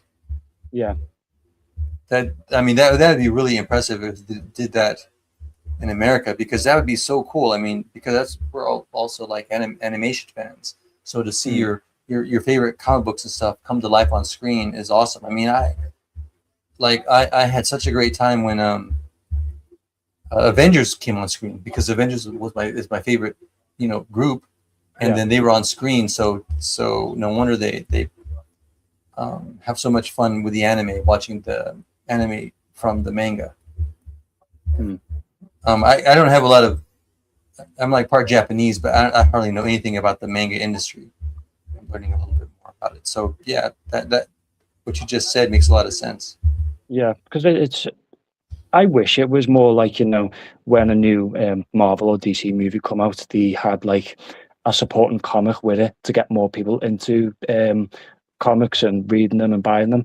Uh, you'd make gangbusters, but as I said, there is like a lot more people are into the movies than the actual comics themselves. So that's why there is that like gap. Yeah, you're right about that. You would think it would carry over, and I know Marvel and stuff in the DC try to do that. Like a lot of times they'll change like a lot of the storylines or bring back characters that Marvel puts in the movies. Mm, But it's weird. It's like more over an after thing. And a lot of the books where they do a book version of the movie, they don't a lot of times, in my opinion, don't bring on a good creative team. Um, yeah. so maybe if they did and put more priority in that, that would help a lot more. Um, Yeah. because it seems to be working with the manga. Mm, But yeah, a lot of people are like that, where they're just fans of the movies. Like one of my friends here is this the exact same way. He loves Marvel, but it's just the movies. He's just a fan of the movies. That's all. mm. I'm like, come on, man. I'm a comic book artist. You gotta love that too. He's like, no, just the movies. Yeah, you've got to like at least go back and at least try and read like some of the OG stuff. Yeah, because there's so much, to experience with that where they got all the ideas from. Mm, And it's cool as a fan though when they do, um, do a storyline that you know about. That does make it fun. So yeah, I think it'd be a great thing if they did do like manga when you're seeing like your favorite manga up on the screen and they're really keeping like staying faithful to it. That's fun. mm. And that's why like I don't know, I guess I'm one of the people that I like the movies is a little bit more faithful. Like I don't like them to veer too far away from the comic books. Yeah. And when they do, I'm not really that happy. Um, I know some stuff they need to do that on, because it is a movie. But Oh yeah, if you'd have to like change something just to make it fit, that's fine. But if you do like a yeah, massive like leap over something that was already established, or you change something in a huge way, then it's like, no, it's not accurate. Because like it's like that with exactly. Star Wars. That's why a lot of people don't like the new Star Wars because they change so much with it. Yeah, exactly. And yeah, that's just exactly what I feel like. One of the big things I did not like at all was how they changed Taskmaster and um, Black Widow to a woman. And I'm Mm, like, that was I was so angry by that because first of all, I love the Taskmaster character, and it's a guy, and he's a powerful guy, and this is like, I mean, why did they even do that? Why did they make it into a woman? Maybe they wanted it to be um, a twist or something in the movie, but it was definitely a twist, but a twist I did not like. So that's Oh yeah, like when they 2020. change something that obvious just for the sake of like, oh, we're changing it just to change it, that's when it becomes annoying. But Exactly. like they should have just left Taskmaster like a guy. It's a bit. Yeah. Do you know what? Imagine if they made a new Blade movie and they made him white. I would be fuming Oh, because I it's would be like no, fuming Blade's too, always man. been black. You know. Yeah, he's always been black. And same thing with Wonder Man, that new Wonder Man show. Like I started Mm, watching a little bit, but then I stopped because I'm like, he's Wonder Man isn't black. He's white. What you already have a black Wonder Man, Luke Cage. You already why not do more stuff with him? mm. Instead, they changed him to black, and there was like no reason. You know.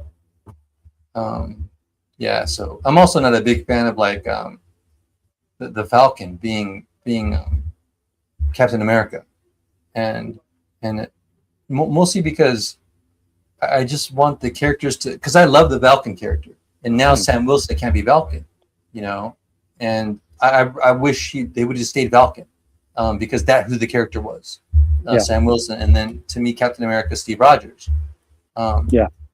so yeah, stuff like that. So I think you're correct. But yeah, when Marvel does stuff like that, that's what I don't like. Other small things, like for example, changing. I thought they did a great job with Valken's costume. Instead of, I love the movie wings way better than the comic book wings, and so that kind of change, it was nice. But it kept the same character. It just changed his uniform a little bit. Yeah, don't get me wrong. If you have to change little things like that to make it work on the big screen, or make it like, oh, actually that looks functional now, because it happens a few times where a comic book character's costume is been changed on screen. Happens to Batman a few times, but if you have to do that, that's fine. Yeah, exactly. Yeah, that's okay. But not, and like with the Black Widow, they kept changing her costume, but that's okay. It's the basic character is the same. And Captain America's costume changed, but it basically was the same, and it was still Steve Rogers, that kind of stuff. And plus, you got to do different kind of costumes on the big screen to make it fit on the big screen. But as long as you stay close, like pretty much you knew who was Captain America. You knew who the Falcon was. Except Like imagine if Captain America's costume was just like full black. You go, hang on, where's the stars and stripes? Damn it! Yeah, exactly. The only reason I accepted his costume in Winter Soldier was because they did that in a comic book. For a little while he changed that costume, so I'm like, okay, accept that because it was comic accurate. But yeah, if they would have just made it like a black costume, that would have been horrible. Yeah. But I don't know. We're fans, so we like to see stuff that is pretty close to the subject matter. Yeah, we want to see accuracy and like close to the source material as possible. That's why, as I said, I hated the new Star Wars, hated the Fallout TV show. What's the other one? The new Lord of the Rings, hated that. Yeah. Yep. Or you mean you're talking about the one that was filmed that was on Prime? Which one, Fallout or? No, I'm sorry. The Lord of the Rings. The Lord of the Rings. Oh yeah, that one. Yeah. Yeah. I hadn't seen that, but I heard that they like put a bunch of characters in there that did not fit in there, and it's a shame because again, these are beloved like franchises and stuff, and so when they make such drastic changes, it's a travesty. Yeah, it's like, oh, we want to make it like more open. It's like, no, you're just pushing away the original fan base. Yeah, exactly. To bring in like people that, I don't know, in my opinion, don't really care about it because they're not. You're appealing to people who don't like the source material. They don't buy the merchandise and the comics and whatever else is spawned from it. You're appealing to people who are just there to watch it once and then go away, rather than the diehard fans who will be there from beginning to end. Yeah, exactly. And the diehard fans are going to be there from beginning to end, and then some more. They're just going to keep coming back. Like when you watch a movie like that you really love, the source material, you keep watching it. The movie's good. I mean, that's what I do. Like I don't know how many times I watched Avengers and Captain America stuff because I was a fan of the source material so much. Yeah, but and also you're more likely to buy like Captain America merchandise or the comics or anything related to that, and you're more going to be supportive of like if they did a Captain America series or a movie, there's a guaranteed like pay there. Exactly. And instead of just like trying to like, I don't know, just kind of like, I don't know what Appeal they're to the doing. people who will watch it once and will not care about it since. Yeah. I'm like, that doesn't make any sense even business wise. But for some reason, I don't know, maybe they want to get new fans or something, but they don't, because the ones that are going to be, like you said, love it the most are the fans. Yeah, and those fans who are going through all the changes will turn around to potential new fans and go, "Do not like watch this or follow it."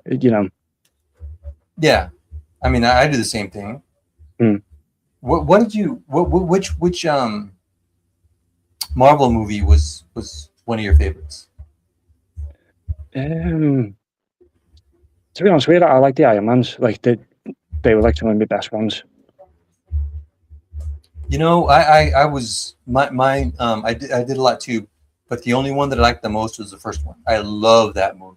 It Mm. was it to me it like for that same reason I love Marvel comic books. It seemed like it could be real, Yeah, and the way they filmed it, I was so, and I love the story. It was exciting. I love that, like those origin or kind do of you know stories. what? The original Spider-Man trilogy with Tobey Maguire. That's like some of the peak stuff. Oh yeah, yeah, you're right. You're right. That was good too. Yeah. I gotta see it. I love that. Also, Tobey Maguire is best Spider-Man. Yeah, I think so too. He did. Oh my God, you're right. That was a great. The first Spider-Man movie. It was Mm. amazing. And I liked it a lot better than the second. No, I liked it better than all of them. Oh yeah, the first one is better than the other two, but the other two I still like would say they are really good, especially the third one with Venom. Like seeing angry Toby, and he And the really dancing did a good Toby. job. Not That to was mention the whole scene where he's just coming out of the store dancing in the street. Yeah, exactly. That was funny, but it was still good, and I like that better than the second the what do you call it, the reboot. It was better than Oh the yeah, reboot that there was after that. And I like Tom Holland, but again, Tobey Maguire was the best mm. to me. Hey, what did you think of? Did you like any of the Judge Dredd movies? So here's the thing: the first movie with Stallone, it's accurate to the comic aesthetic, but it's it's more about like Stallone himself because he takes off his helmet, which Dredd doesn't do. The second film, however, with Carl Urban is really, really good. Yeah, I thought the same thing. I didn't know much about the Judge Dredd aesthetic because I didn't read any of the comic books, but I just didn't like the Stallone one because it was too kind of campy for me. Yeah, And because it Carl was Urban, just like the second half of the film is just now it's Stallone and Rob Schneider, and it's like no. yeah, Whereas in the second one with Carl Urban, he literally committed to the role. He's just an officer. that I liked the second one a lot, and I didn't even know about the character that much, but I liked the second one a lot more than the first. Mm. Just the whole like story of it and everything, it was great. And the villain, that one woman, Yeah, was that a villain from the comic accurate villain? I don't think she's from the comics. It was more just like for me for the movie, but because I think originally they wanted to do Judge Death, but it was like no, actually let's keep it real. So they like did her instead. Okay, gotcha. Yeah, but even though she, maybe because I didn't know about if I would have like maybe been a fan of the series, I don't know if I would have liked that because again, I love um, comic accurate stuff. Like if they're going to do, Mm. especially like in the villains, like I was really upset in the third, like I didn't like the third Iron Man movie at all, because they didn't make the Mandarin correct, and he's an awesome villain. Yeah. And they just, to me, they totally wussed out on the Mandarin, and that was like such a waste of a character to me. And and then that one other character, I didn't know enough of the Marvel villains to know that he was actually a real one. I thought the other main villain wasn't. I thought he was made up for the movie, so I didn't like him. But I think he was actually an Iron Man villain in the comics. But anyways, because of that and stuff, I just did not like the third Iron Man movie that much. Fair enough. And but the other two I liked a lot. I like. Yeah. I was so happy about the first one when it came out. That was like, Oh yeah, first one. I Yeah. even liked it better than the Captain America, the first Captain America movie. And and Captain America is my favorite superhero. I'm trying to remember the first one. That's where he. Oh yeah, the first one's where he's like he gets the serum, doesn't he? Becomes super soldier. Yeah. Yeah. And which to me I did not like at all, because I read like the Captain America origin when John Byrne was drawing Captain America a long time ago, and so the last issue that he worked on was the origin of Captain America, and so inside there, I liked how he handled it completely, and they totally just like messed it up in the movie. For example, like when he gets his powers in the comic book, it happens like they say, like that one guy tries to steal the serum and then they kill the guy, so they can't make any more soldiers. But then the army says, well, we got one, and so they end up putting him through like a Navy SEALs kind of training thing. So he learns, martial arts and all, strategy and all this kind of things about, being a soldier. And that made sense to me, because now he could use his like heightened abilities to learn faster, and that's where you learn how to fight, learn how to all that stuff. But in the movie, they didn't do any of that. Like after that happened, he died. He got the powers. They just I'm now a walking warrior, and it's like you don't know nothing. Yeah, and also like the army rejects him. They don't even want him to be. I'm like, what? There's this guy with superpowers, and you don't want to use him for your war. It was like a total waste. He was like ended up being like an insurance salesman, and then later he comes to the war zone to entertain the troops, and then he saves all those people. But suddenly now he knows how to be a hero, like just like that. Yeah, and that didn't make any sense to me. So. Yeah, when he should have, as you said, gone through rigorous training. Yeah, and then like now you're going on a mission. And suddenly he knew how to do everything, and I'm like, how? So and then you have to do a lot. They could have taken like, I don't know, 5 minutes and do like one of those quick training compilations, montage. Yeah, and then that would have made sense. But anyways, I'm more upset because I really love the character, and to me they screwed the pooch on that one. Yeah. But yeah, Iron Man, it's still one of my favorites. I watch that thing. It's one of the ones I watch often, rewatch often. Do you have any other favorite like comic book movies? When it comes to comic book movies, I think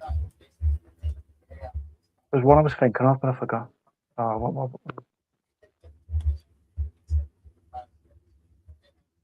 Oh, it was on the tip of my tongue then.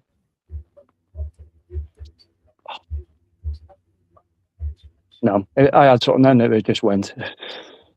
And there's also a lot of comic book movies that I didn't realize were comic book movies like until way later. Like some of them really older, like that one old dang it, it's I think Tom Hanks was in it. It was Road to Perdition. That was a comic book. And I didn't know it was a comic book until after I watched the movie, and then found out later. I'm like, no way. So a lot of comic books were made into movies that weren't superhero stuff. So that those are kind of always neat to find out. Because wasn't the Warriors movie, wasn't that originally a comic before a movie? Which one? The Warriors movie from the 70s? Yeah.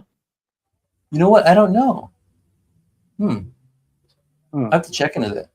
That was like such a famous movie, though, man. Like that was like a cult famous movie. Oh yeah, I love that film. I played the game as well. That's good. Oh, there was a game. Yeah, and the game's really well done because it expands on like the Warriors' history. Okay. Wow. I didn't know that. Oh, see, I love when they do stuff like that, man. So Mm. so you must be a big video game fan. Oh yeah, I am. Yeah, but look, I'm into all my older stuff because I don't have like the next generation of consoles, so I'm playing some of the older stuff at the minute. What was the last console you got? PS4, and then I've just stuck with it since. Man, the last console I had was a PS2. That's embarrassing to say. That's as high as I went with the consoles. But I used to love God of War. Oh yeah, God of War, good. Um, They did a new one, didn't they? And a bit mixed about it. yeah, there was there 3 God of Wars? Yeah, and then they did 4 and Ragnarok. I'm like that with them too. Oh, okay. Yeah, I must have. I didn't go past The 2, first well, one, because they were on PS2. Yeah. but I was. I'm not a big video. Even though I used to work for video game companies, I wasn't a big video game player, but I did like the faster games, like those kinds of games. That's a fast, high paced game, and it was like a the third person view. So Oh yeah, you're yeah. a character. So I love those, and I love fighting games because those are really quick. You just get up there, you fight, Just mash the buttons. Yeah. yeah, and that kind of stuff. But all the longer games, it was difficult for me to play, especially. I could not play even if I wanted to first person shooters because I get I get motion sickness, so they would always make me sick. So that was really Oh fun. no, yeah, I get it. It's with all the motion blur as well. Yeah. So but because of the different view, the angle and the fighting games and also the third person games, it didn't affect me that way. So I could do those. We had to I worked in video games at Rockstar. We had to every Friday was game testing day. So the whole company like stopped what they're doing, and their main job was to test the game all day long. So that Oh, was so we did some of that, and so good. that was like the only time I played the game Red Dead Redemption. Oh, the first one. Yeah, no, the second one. The first one was Red Dead Revolver. Yeah. And I played that game kind of a lot because that wasn't an open world; it was levels. Yeah. So it was easier for me to play because it was faster. But yeah, the only time I did play the actual second one was because we had to on every Friday before all day long. So That's like really interesting. yeah, and so that's funny too. Like when people we joke around about so you make video games, you just stand and play video games all day. I'm like, well, yeah, you're kind of right about that. But it would have been fun to work on a Red Dead Revolver comic book, but didn't do those. But yeah, the other books I did for video games was another one was called Winter Ember, and then another one was called Phantom Galaxies. Both I've heard of that one. Yeah, that unfortunately, I don't think the Phantom Galaxies comic book will ever come out. For some reason, they decided not to publish it, which is a shame because it was I thought it was a great book. But at the time, Blowfish really wanted to produce a lot of their games, turn them into comic books. So that was fine by me.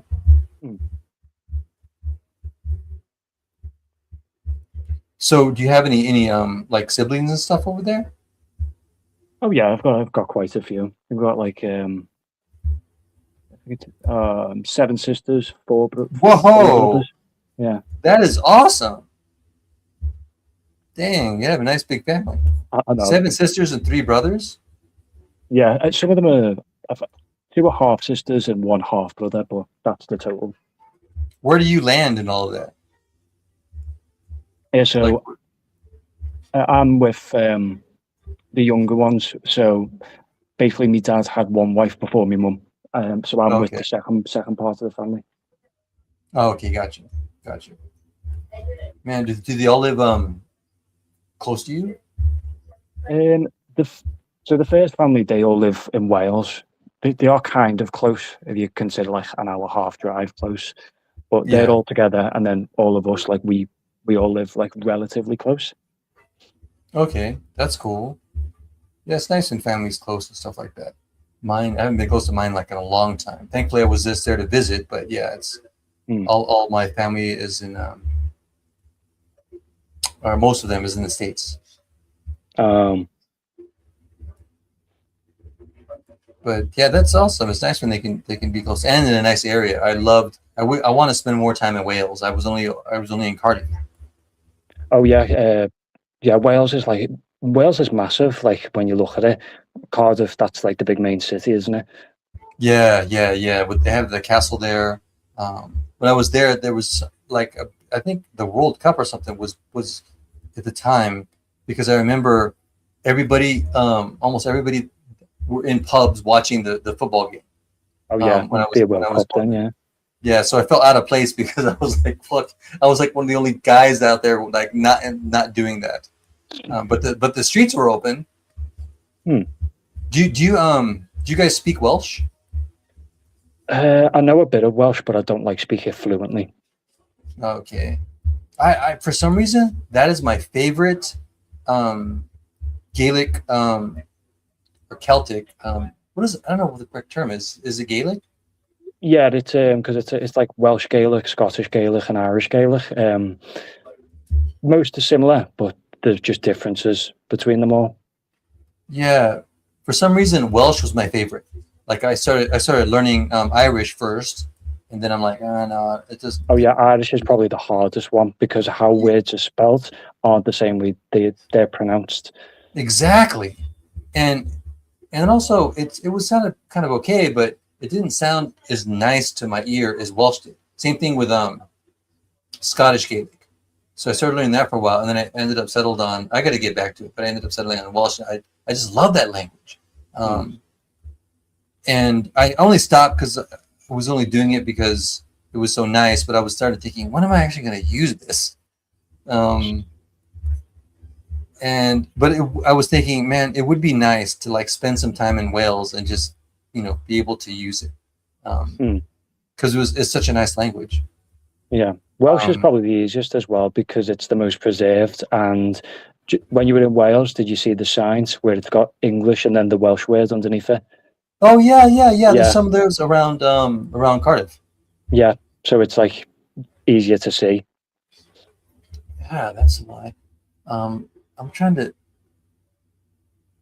Man, I guess I must have forgot. I was like learning, how to say good morning, good afternoon.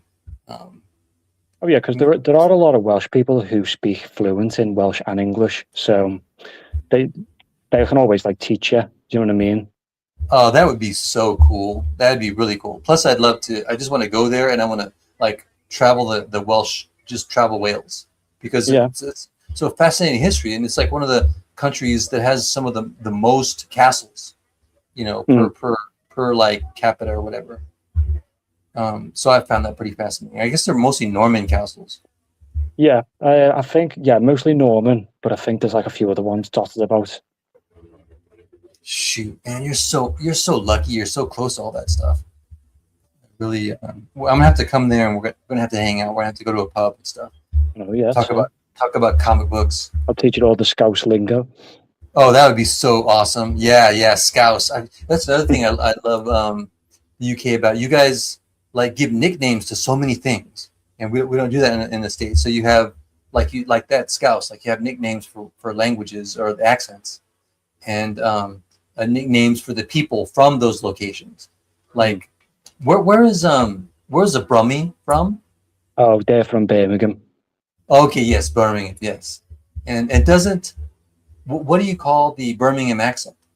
To be honest with you, like we just call in England, the accent and what we call a person are both the same.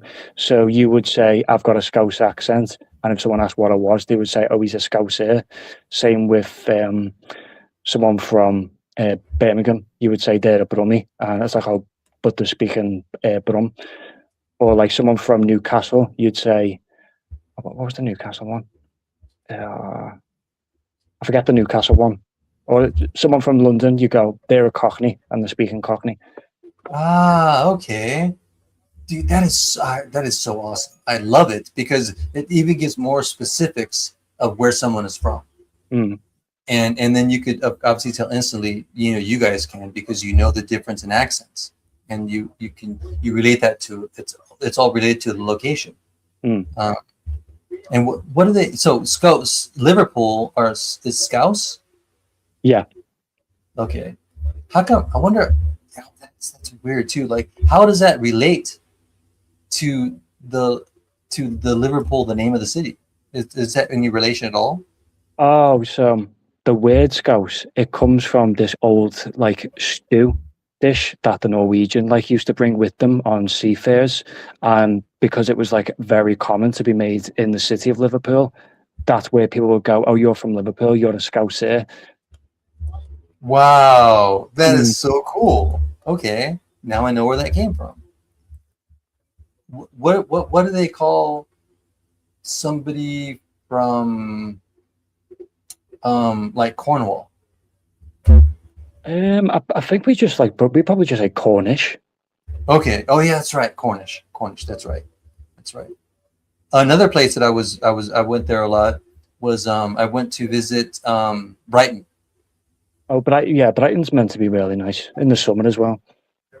Do they have a certain accent as well with a nickname? You know what? I'm not even too sure, to be honest with you. It was a nice city though. I just always heard of Brighton. So I took a bus down there from Cheltenham, and I think it was a long drive. It was like 8 hours, something Oh like yeah, that. it is out the way. Yeah.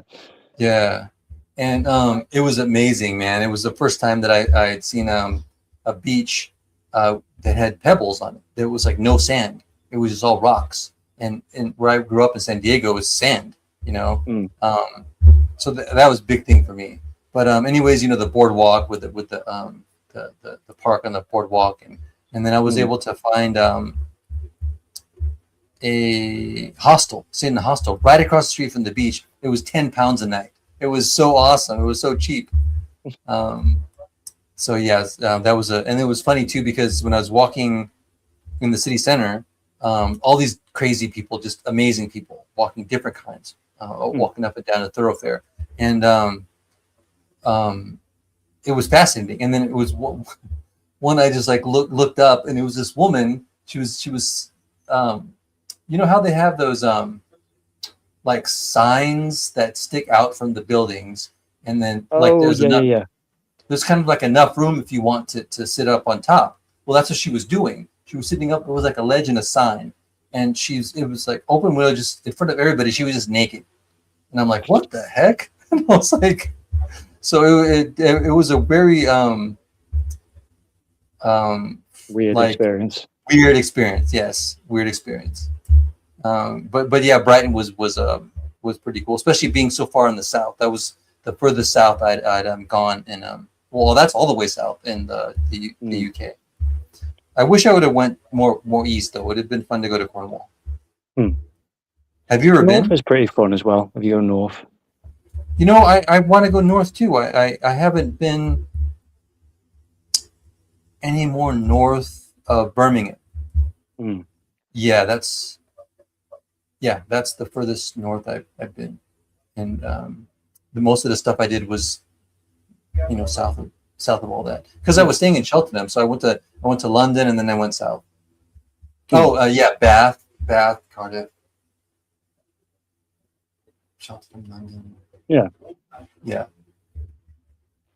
But I would like to visit the north. Like, what are some places up north that you would recommend? Well, in the north, there's Liverpool. Obviously, you've got Manchester. That's really big. Oh yeah, Manchester. Yeah, you've got Newcastle as well, and what's the other place? Yeah, I recommend those three if you're going to come up here. Okay. Yeah, I would love to go to Manchester, especially I'm a huge music fan. And so much of my favorite bands were from Manchester. Mm. Wasn't like Morrissey from Manchester? Who? Morrissey and the Smiths. I'm not too sure. I know like the big one from Manchester was Oasis, and there was a few more. I'm not too sure about the Smiths and Morrissey. Also, like the Chameleons. No, not the Chameleons. Charlatans. The Charlatans. I think they are. Manchester, and the Stone Roses. Like for a while, there was like this whole big Manchester sound that came out of the '90s. That I used to love. A lot of, I think, of some female girl bands came from there at the time. Yeah, of course, Oasis. They were huge. The whole big Manchester sound. Yeah. How far are you away from Manchester? To be honest with you, I'd say about like 40, 50 minutes on a train if I went to Liverpool city centre. I'm not too sure how far it is in terms of miles or kilometers, but I know it's like 50 minutes on the train. Okay, that's not too bad. That's pretty close. Well, I guess close in close in terms of like how you get there. Yeah. I had to get used to the I want to take the trains in the UK, but I had to get used to them. Like the first time I arrived there, I was so turned around. I had to take the train all over to Cheltenham. I don't know why. I just didn't take the National Express. That would have been a lot easier. But our train systems are just terrible. They're impossible to navigate. It's very expensive. Depends on where you're going. They are a nightmare. Yeah, I was so bad, man. All the English people there must have thought I was crazy because I was yelling at the stations, like yelling like to the conductors, like, "Am I on the right one? I want to go here." Yeah, and then the conductor just looks at you and says, "I don't know." Yeah, and I was like, had these two big luggages in my backpack, and I finally ended up getting on the right one from London to Cheltenham. The wrong thing was I misread where I was supposed to get off, so I shot past my exit where I was supposed to by a ways. And then thankfully I just got back on the one, and I think I was supposed to buy a new ticket, but I didn't know. I just got back on, and thankfully I ended up getting there okay. But man, it was an experience to just get from London to Cheltenham. Oh yeah, especially like the London trains, they're like some of the worst ones. If you're going from one place to London, you can get a direct train, which isn't bad, but going around, nightmare. Oh yeah, it is, but something and of course something for a tourist that isn't there at all, but it was still fun. It probably would have been more fun if I wasn't so tired that day, but thankfully I got there okay. And then did the same thing, and no, actually I got to Bath okay. I did actually get to Bath all right on the train. Oh, that was pretty fun. Actually, have you? Well, you've probably been there a lot. London? No. To Bath. No, I wouldn't mind going to Bath, but it was. I wish I would have went more places because I think I only been like a handful of places when I was there. But the next time I'd love to stay there a little bit longer. When I was living in England, I was only there 4 months, so it was kind of a short visit. Americans though could stay there for like 6 months, so that's what I would love to do. Oh, like Americans can stay in England for 6? Yeah, just on a passport. Like you don't need any visa. So if you want to stay for 6 months, you just go there and stay, and kind of live there. And technically, it's 6 months per visit. So technically, you could go for 6 months, leave for like 2 weeks, and then return for 6 more months. The only problem is you have to like make sure the authorities don't know that you're trying to like live there. But yeah. But I would love to do that. Like go for 6 months, leave, and then return for 6 more months. That would be amazing. I'd get to all those places. I'd get to Liverpool, get to Manchester, get to Cornwall. I want to go to of course Scotland as well. Scotland can be nice, but just be careful around certain parts. It's like the Wild West in certain parts. Oh, really? Yeah. You've got a bit of a reputation. Like, so in Glasgow, because in Scotland, fighting is part of their culture. So if you see people fighting in the street, that's just like a normal thing. That's what they do. So you might be like a bit worried or freaked out when you see that, but that's just how they are, what they do. Oh, okay. And their accent, because the Glaswegian accent is very thick. Like it's like, is there a range from it? You wouldn't honestly. Wow, I heard that. I just didn't know how different they were, but I like had heard that on like YouTube or something like that. Okay, is it a very big? Is it the same in Edinburgh? Like Kind of, yeah. Because in Scotland, like when you get to the border, it's nice and quiet.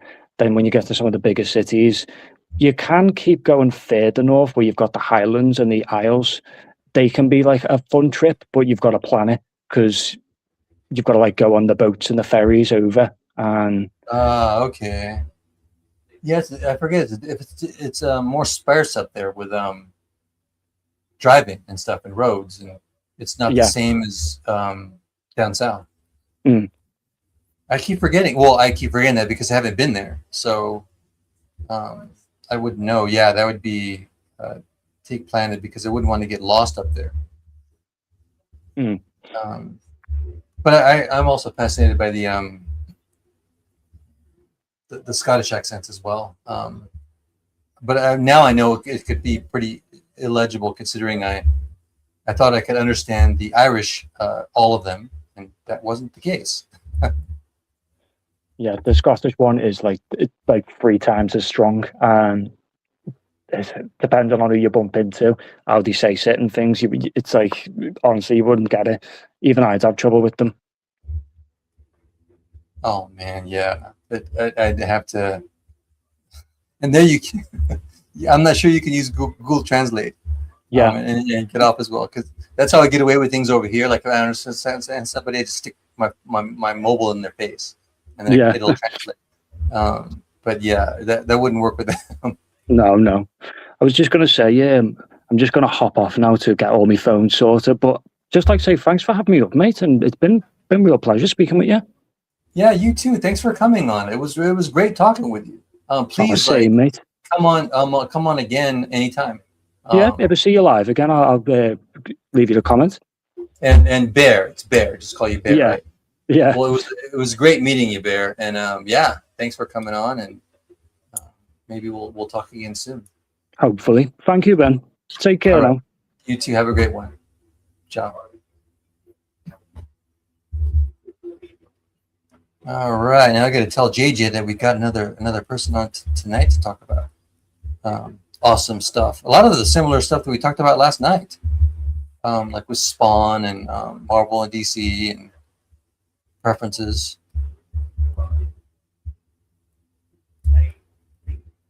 So anyways, it was awesome to have Bear on because again, artists work alone. So when we have someone to talk to, it makes the whole process a little bit more fun. What time is it over here?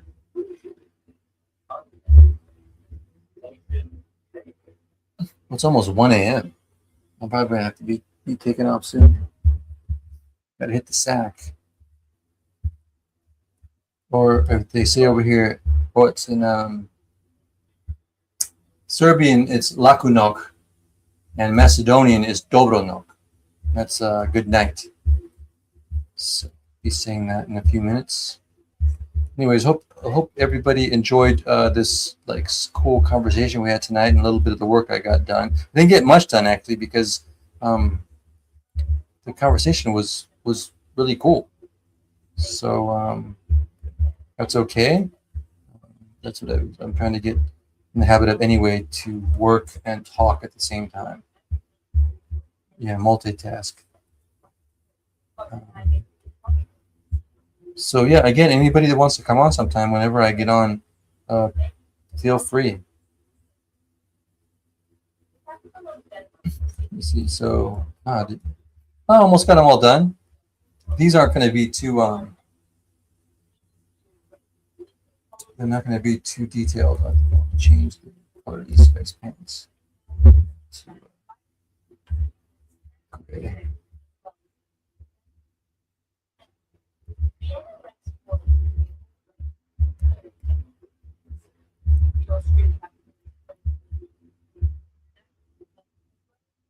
This one will be blue.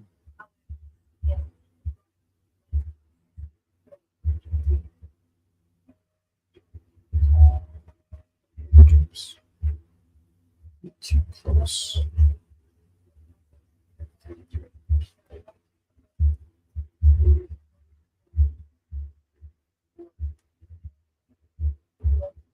Anyway, yeah, I think I'm gonna go ahead and get off now. We've been on for like 2 hours, so did a good live stream tonight, and I hope hope you guys enjoyed it.